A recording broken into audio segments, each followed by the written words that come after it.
सर्वप्रथमे आम आराध्या देवता महाप्रभु श्री अलारनाथ चरण कमल रे कोटि कोटि नमन अर्पण करी आज अणसर कार्यक्रम को आपण समस्त महाप्रभु अलारनाथ भक्त मानू स्वागत जनाऊँगी।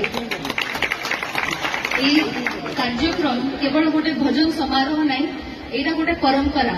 मो स्वर्गत पिता आपण समस्त प्रिय लुलु भाई को एक कार्यक्रम थिला देहांत पर परंपरा बजाय रखिपारी बहुत गर्वर विषय।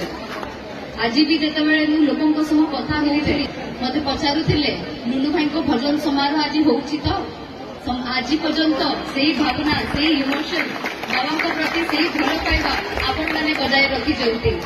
आज बहुत स्पेशल दी वर्ष है मुझे कार्यक्रम करी गोटे भजन समारोह आम समस्ते बहुत स्नेहर सह आयोजन करूँ, किंतु आज तृतीय थर तृतीय वर्ष मुझे सामने ठिया झील को यथेष्ट आशीर्वाद देती समस्त अंतरु धन्यवाद जनवा चाहिए।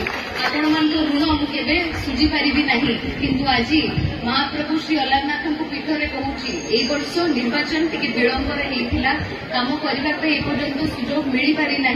आम दुई जन जाक नवनिर्वाचित